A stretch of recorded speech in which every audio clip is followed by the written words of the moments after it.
যে বিরল খনিজ নিয়ে যুক্তরাষ্ট্র চীন দ্বন্দ্ব তা পাওয়ার সম্ভাবনা দেখা দিয়েছে বাংলাদেশে, আর সে কারণেই বাংলাদেশকে নিয়ে শুরু হয়েছে চীন যুক্তরাষ্ট্র সহ অন্যান্য প্রভাবশালী দেশের টানাটানি। এমনিতেই ভূ অবস্থানগত অবস্থানের কারণে বাংলাদেশ এখন সমস্ত শক্তির কেন্দ্রে, তাই মাথা খারাপ হয়ে যাচ্ছে প্রতিবেশী ভারতের। এখন বিশ্ব রাজনীতির পাশাপাশি প্রাকৃতিক সম্পদের কারণে বাংলাদেশের কাছে পাত্তাই পাচ্ছে না ভারত। এগিয়ে যাওয়ার মাপকাঠিতে এশিয়ার অভিজাত রয়্যাল বেঙ্গল টাইগার এখন বাংলাদেশ। আর যে ভারত এতদিন আমাদের সুন্দরবনের রয়্যাল বেঙ্গল টাইগারকে অন্যান্য অনেক কিছুর মতো অধিকার করতে চাইছিল, সেই ভারত এখন ভেজা বিড়াল। ডক্টর ইউনূসের সময় বাংলাদেশে যেন সোনার চাষ হচ্ছে। এখন শুধু সোনা নয়, আরও অনেক মূল্যবান ধাতুও পাওয়া যাচ্ছে। যুক্তরাষ্ট্রের প্রযুক্তি কোম্পানি অ্যাপল আইফোন তৈরিতে বিরল মৃত্তিকা ধাতু আমদানি করে চীন থেকে। শুধু আইফোন না, গুরুত্বপূর্ণ যে কোনো ইলেকট্রনিক সামগ্রী তৈরিতে খনিজ ধাতু দরকার হয়। এই খনিজ ধাতু সবচেয়ে বেশি মজুদ রয়েছে চীনে। বর্তমান চীন মার্কিন যুক্তরাষ্ট্র দ্বন্দ্বে চীন সিদ্ধান্ত নিয়েছে এই বিরল মৃত্তিকা ধাতু আর রপ্তানি করবে না। যুক্তরাষ্ট্রের প্রভাবশালী গণমাধ্যম নিউ ইয়র্ক টাইমসে 13 এপ্রিল প্রকাশিত এক প্রতিবেদনে বলা হয়েছে, সম্প্রতি চুম্বক সহ বিরল মৌলের রপ্তানি বন্ধ রাখার জন্য নির্দেশ দিয়েছে চীনের বাণিজ্য মন্ত্রণালয়। এর ফলে প্রচুর মৌল জাহাজীকরণের অপেক্ষায় বন্দরে পড়ে আছে। প্রতিবেদনে বলা হয়, বিশেষ অনুমতি ছাড়া চীন থেকে এ ধরনের পণ্য রপ্তানি করা যাবে না। সামারিয়াম, টোলিনিয়াম, টার্বিয়াম, ডিসপ্রোসিয়াম, লিউটেনিয়াম, স্ক্যান্ডিয়াম, ইটিয়ামের মতো প্রায় 17টি বিরল মৌলের অভাবে আমেরিকার প্রতিরক্ষা শিল্প বড় সংকটে পড়তে পারে।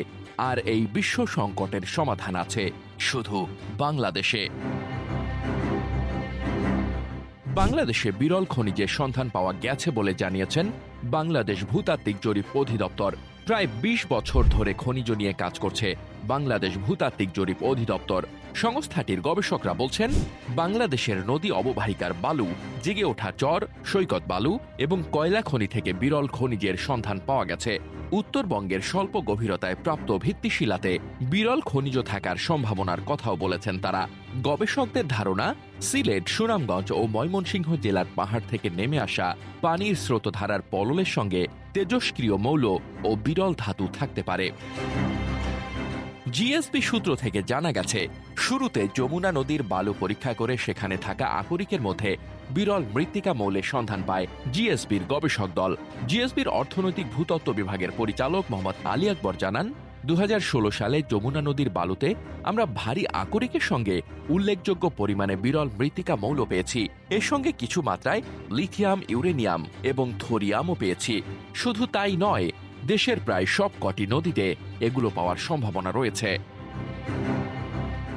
ধরলা নদীর বালু পরীক্ষা করে জিএসবির গবেষকরা স্যামারিয়াম, ইউরেনিয়াম, গ্যাডোলিনিয়াম, টার্বিয়াম ও ডিসপ্রোসিয়ামের মতো বিরল মৃত্তিকা মৌলের সন্ধান পেয়েছেন বলে জানিয়েছেন মোহাম্মদ আলী আকবর। তিনি বলেন, মূলত বালুতে থাকা খনিজ মোনাজাইট ও জিরকনের সঙ্গে বিরল মৃত্তিকা মৌলের উপস্থিতির প্রমাণ মিলেছে। প্রতি কেজি বালুতে 60 থেকে 176 মিলিগ্রাম এসব মৌলের উপস্থিতি পেয়েছেন তারা। গবেষকদের গবেষণা বলছে, বাংলাদেশে রয়েছে বিরল মূল্যবান ধাতু, আর এই ধাতুর সঠিক ব্যবহার বাংলাদেশকে নিয়ে যেতে পারে সবচেয়ে শক্তিশালী অবস্থানে। তবে তার জন্য দরকার একটা সঠিক পরিকল্পনা এবং দেশপ্রেম।